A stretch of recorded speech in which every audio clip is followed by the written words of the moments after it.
Bonjour à tous. Donc, je suis ravie d'être avec vous ce matin pour parler de la stratégie de technosanté de Harmonie Mutuelle.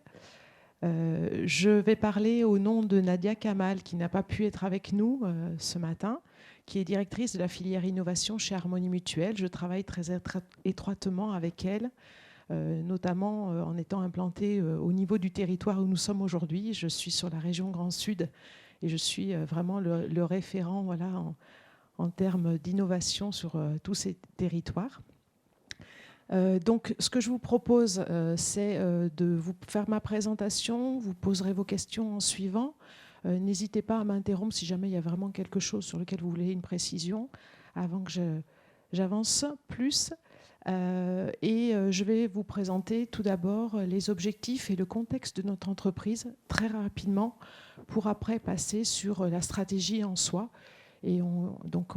Ne vous étonnez pas parce que voilà, c'est important de préciser le contexte de notre stratégie d'entreprise avant d'entrer dans notre stratégie d'investissement pour que vous montrez la dynamique que l'on a mis et ce qui nous est important dans la stratégie d'investissement en technosanté. Donc sur les objectifs, on est sur des objectifs assez simples.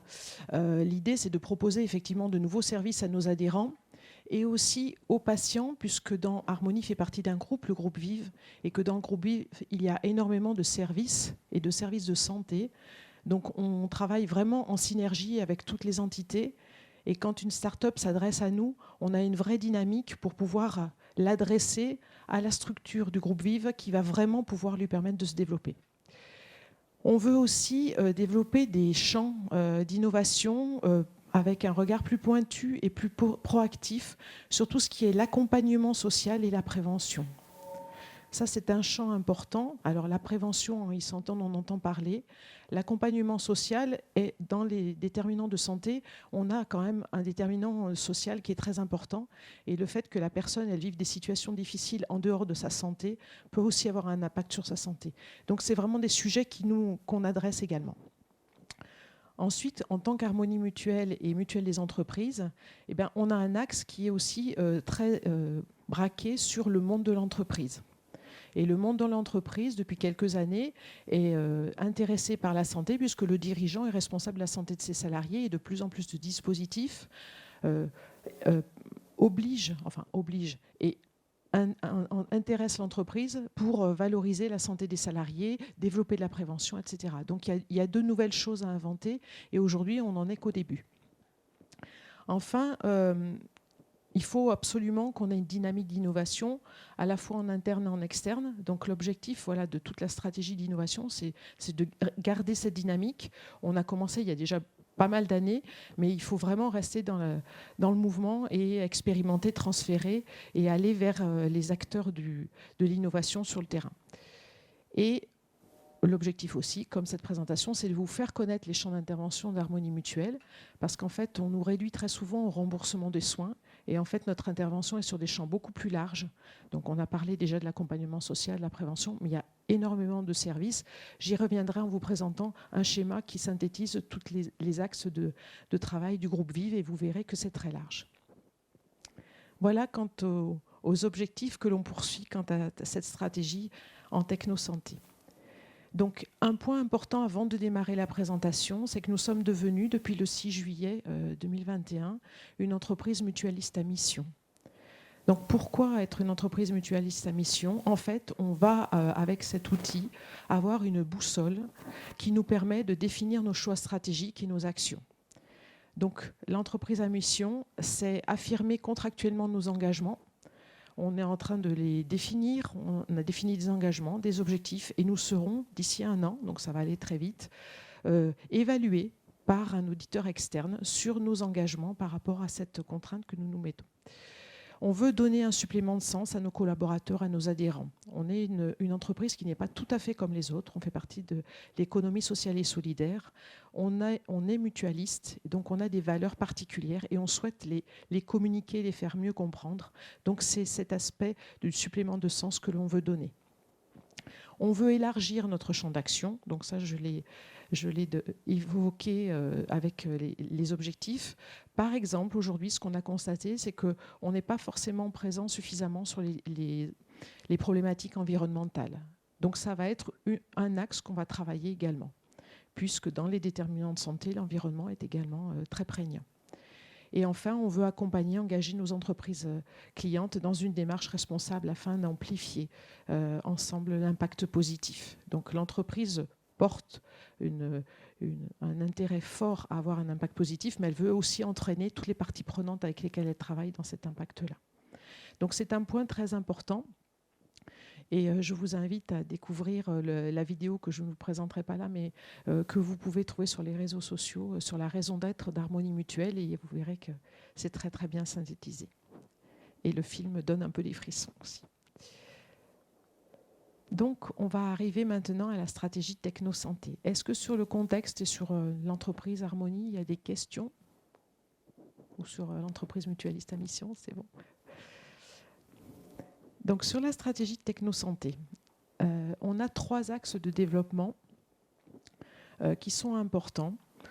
On a le premier qui est ce qu'on fait aujourd'hui, voilà, du sponsoring, du réseau d'influence, du rayonnement, à la fois pour Harmonie et pour le groupe Vive. On intervient au sein de colloques, on participe à des jurys. Donc hier, j'ai fait partie d'un des jurys des trophées de l'Université de la e-santé. On travaille étroitement avec des industriels du réseau du secteur pharmaceutique et des dispositifs médicaux. Donc tous les sujets qui sont évoqués dans les différentes conférences sur ces sujets-là nous intéressent. On travaille aussi étroitement en partenariat avec les écosystèmes innovants. Donc, par exemple, on a un contrat sur lequel je vais revenir, un partenariat avec le fonds BPI Patient Autonome. Je vais le développer un peu après. Dernièrement, on a développé un partenariat avec la plateforme Coalition Next aussi, qui fait intervenir des intervenants de la pharmacie. Et par exemple, au niveau local, voilà, on est partenaire depuis 7 ans de l'Université de la e-santé. Je suis au conseil d'administration de la mêlée numérique à Toulouse, qui fait sa semaine la semaine prochaine, donc voilà, qui est sur ces sujets-là également. Donc on est vraiment très ancré aussi dans les territoires sur tous ces sujets-là. L'intérêt étant de justement être en contact direct avec toutes les startups et toutes les initiatives qu'il peut y avoir. Voilà, je participe à Innovpol Santé qui est initiée par le CHU de Toulouse. Voilà. On est vraiment sur ces environnements-là pour être au plus près de ce qui est en train de se faire et pouvoir faire des mises en relation, rebondir sur des expérimentations. Voilà. Et la troisième phase axe de la stratégie, c'est l'investissement. Donc depuis 2019, il a été créé un véhicule juridique, Harmonie Mutuelle Vive Innovation, qui développe une stratégie d'investissement avec des fonds en santé. Voilà. Donc je vais y revenir également. Et tout ça, toujours pour le bénéfice patient adhérent et pour le rayonnement et le développement des activités d'Harmonie Mutuelle.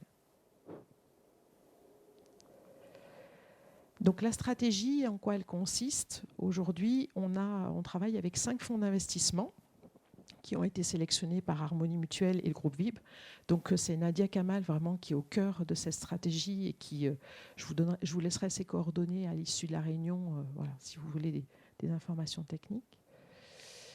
Donc on participe au fonds d'investissement Turenne, LBO, Cap Décisif, Extens et BPI Patient Autonome. Et j'en rajoute un qui vient d'arriver, c'est Carista. Au-delà donc des investissements, la stratégie de Nadia et que l'on porte vraiment, c'est qu'on n'est pas là que pour mettre de l'argent dans les fonds d'investissement. On a vraiment un travail étroit avec les fonds d'investissement.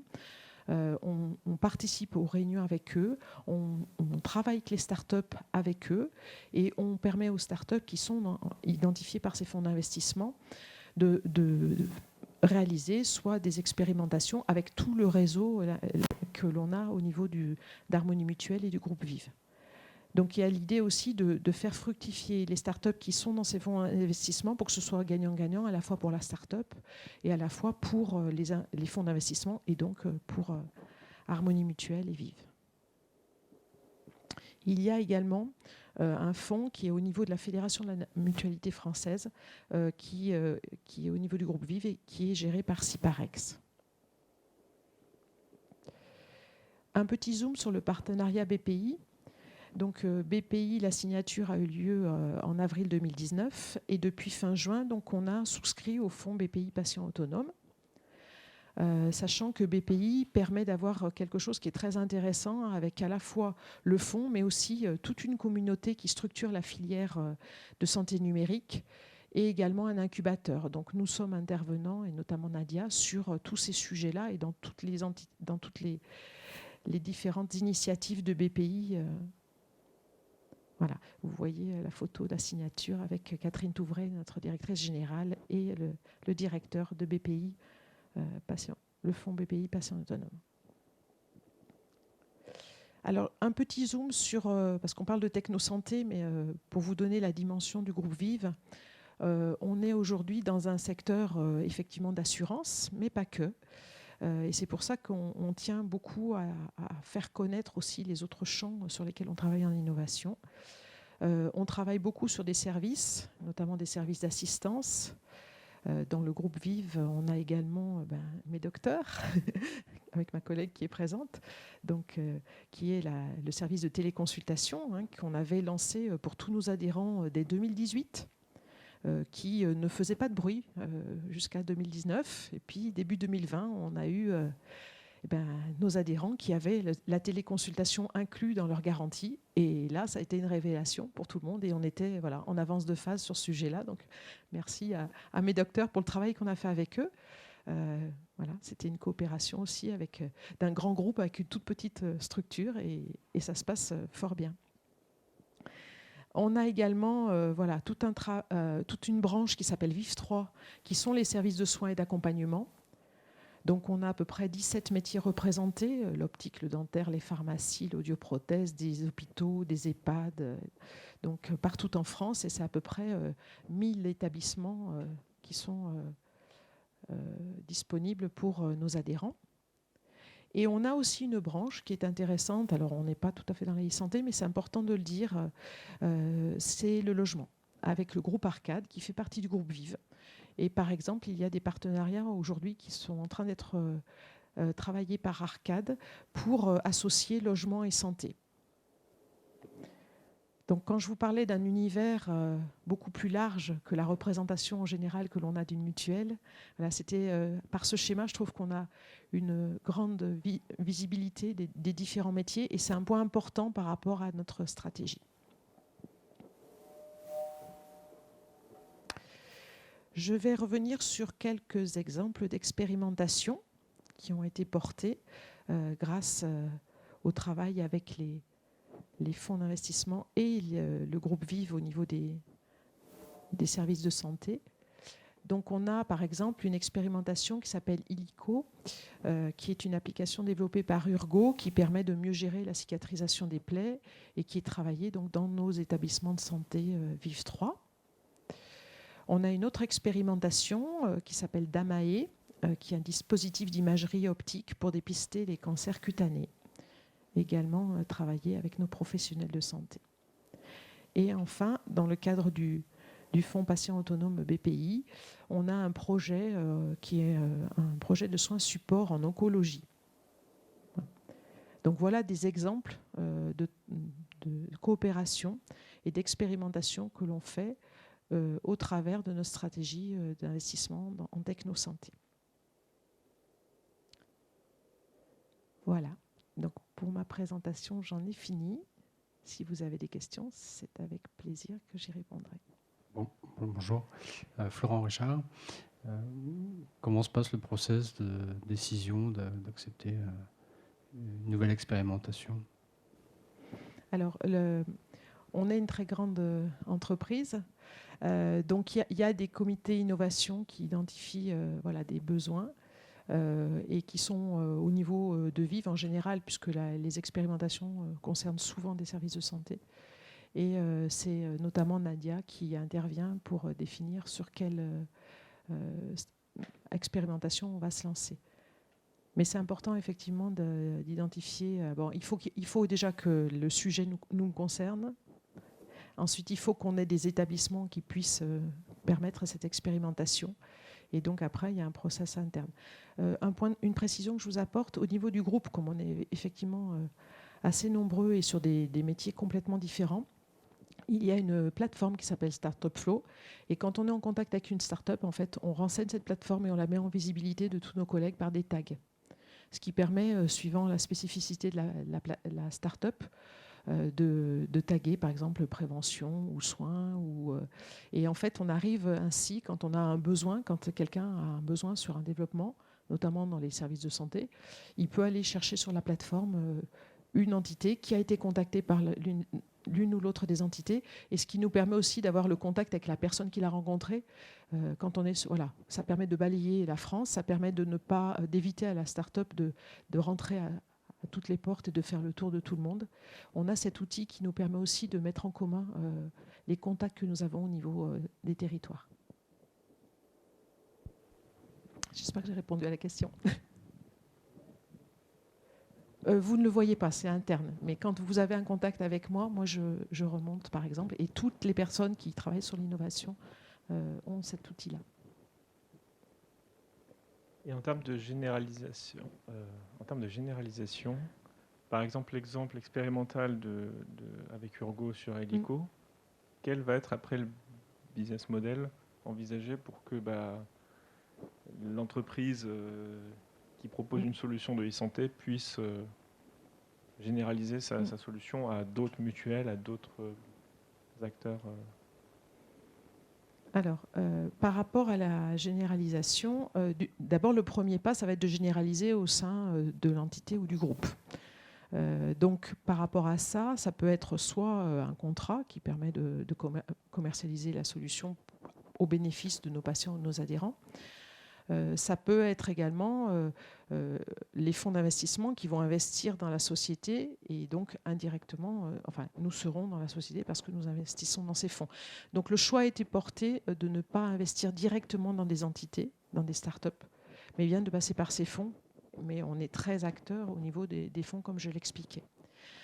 Quant aux autres mutuelles, je ne peux pas vous répondre parce que c'est pas vraiment mon sujet. Mais par contre, au niveau du groupe, voilà, on va voir comment, au niveau du groupe, on peut travailler avec la start-up et ça peut lui permettre de développer son chiffre d'affaires, ce qui est quand même l'objectif. Et après, on peut aider aussi. Alors, je prends un autre exemple, c'est FitMe. Je ne sais pas si vous connaissez, c'est des semelles connectées qui ont été testées dans un établissement de soins de suite et de réadaptation à Paris. Et donc là, on a vraiment accompagné l'entreprise dans sa transformation, alors à la fois avec le fonds, puisque le fonds a ce rôle-là aussi d'accompagnement, mais les services de santé ont aidé à progresser dans l'offre. Et après, voilà, l'établissement, il achète des semelles, il en parle à d'autres. Voilà, donc c'est vraiment un accompagnement, on va dire. On n'est pas investisseur financier pur, quoi. On a un investissement, mais en même temps, on fait progresser à la fois la start-up, le bénéfice des clients et puis nos équipes. Parce que faire tester des outils par les équipes, ça les met, ça change la façon de travailler dans certains cas, ça les fait évoluer et on avance aussi, nous, en tant qu'entreprise, grâce à ces démarches-là. Bonjour, Aurore Gérimier, je suis vice-présidente d'Ethifarm Digital Therapy. On a une thérapie numérique dans la dépression qui s'appelle Defrixis, qui va bientôt être commercialisée en France. Et ma question, je vois que les thérapies ou les outils numériques que vous proposez sont essentiellement à destination de vos adhérents, donc des patients. Je voulais savoir comment Harmonie Mutuelle ou le groupe Vive en général investit pour également former des médecins, former les praticiens qui sont au quotidien avec vos adhérents pour qu'ils soient aussi le relais de ces outils numériques. Alors, juste une précision, il y a des outils qui s'adressent à nos adhérents, mais il y a aussi des outils, quand on dit patient, on parle par exemple des clients d'un magasin d'optique et ils ne sont pas forcément nos adhérents. Donc on va par le groupe, on va beaucoup plus large. Quand je parlais d'Arcade, par exemple, des résidents les résidents dans un établissement d'Arcade, une maison, un habitat social Arcade, c'est pas nos adhérents. Par contre, quand on développe une solution, ils vont être touchés par la solution. Donc il y a déjà cette notion, c'est qu'on s'adresse à nos adhérents, mais aussi à tous les clients, patients de tous les métiers du groupe. Ça, c'est important. Après, quant aux professionnels de santé, aujourd'hui, quand on s'adresse aux professionnels de santé, on s'adresse à ceux déjà qui travaillent dans nos établissements. Et déjà, il y en a un certain nombre. Dans le groupe, on est 45 000 personnes. La majorité, je dirais les 2/3 des salariés, c'est des salariés des établissements de santé. En termes de volumétrie, les salariés des établissements de santé sont la majorité des salariés du groupe. Voilà. Donc, on les adresse, mais quand ils travaillent dans nos établissements. Et j'ai entendu votre présentation lors de la conférence précédente, donc j'ai identifié. Juste pour la santé mentale, puisque c'est le sujet, donc on a dans le groupe la MGEN, qui a des centres de santé mentale. Donc voilà, il y a un sujet aussi avec la MGEN. Voilà. Jean, au cas de Ikizisto, qui est plutôt dans le booster le déploiement du numérique en santé. Moi, je vous demanderais quelle est aujourd'hui votre stratégie dans le déploiement du numérique en santé dans le cadre du Ségur numérique. Comment vous positionnez? Un très grand champ. Alors, il y a plusieurs aspects. Tous les établissements de santé de Vive 3 travaillent pour rentrer dans le cadre du Ségur. Donc ça, c'est la partie établissement professionnel qui vont rentrer petit à petit. Donc il y a vraiment une stratégie pour rentrer dans la démarche du Ségur de la santé.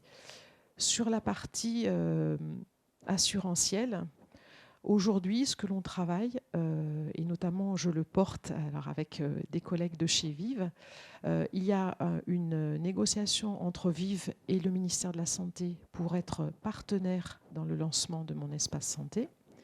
Et comme j'habite le département du 31, qui est pilote, j'ai eu des contacts avec la CPM et on est partenaire au niveau du 31, et je le suis directement, pour être sur cette phase pilote, qui aujourd'hui n'est pas du tout communiqué, mais on y est dedans, avec deux aspects. Je suis ambassadeur, les fameux ambassadeurs formateurs, je suis l'une des premières, et on va voir comment on met en place un réseau d'ambassadeurs formateurs ou sensibilisateurs au sein de nos équipes de la région, et je le porterai. Et ensuite, la CPM 31 a souhaité faire un club utilisateur, et donc on a proposé à la CPAM de lui donner des noms d'adhérents, alors d'adhérents qui sont des salariés, des élus et des adhérents à qui on a proposé pour faire partie du club utilisateur. Alors c'est très peu de personnes, c'est une vingtaine de personnes, mais eux ils vont être suivis aux petits oignons, ils vont tester l'outil et ils seront accompagnés par la Sécu dans tout ce qui marchera pas, etc. Voilà. Donc on contribue, alors je ne sais pas si ça répond complètement à votre question, mais on est sur différents aspects du Ségur et on est sur différents niveaux. À la fois le niveau global, Vive, comment on peut être partenaire de façon officielle et puis mettre en place les outils au niveau de toutes les entités qui sont en contact avec l'outil Mon Espace de Santé, et comment on peut l'être très concrètement sur le terrain, parce que quand les personnes elles reçoivent les courriers ou les emails qui leur disent « faites Mon Espace Santé », ils viennent dans nos agences et ils nous posent des questions. Donc on a quand même un rôle à jouer très important pour les accompagner. Et en plus, personnellement, j'y crois énormément parce que j'ai suivi le travail de Dominique Pont, puisque la Clinique Pasteur est adhérente et que c'est quelqu'un qu'on connaissait. Et depuis 2 ans et demi, quand on voit le boulot qui a été fait, moi je suis fervente, je soutiens vraiment cette initiative. Et je pense que ça va bouleverser notre environnement de travail de façon importante. Avec plaisir. Merci à vous.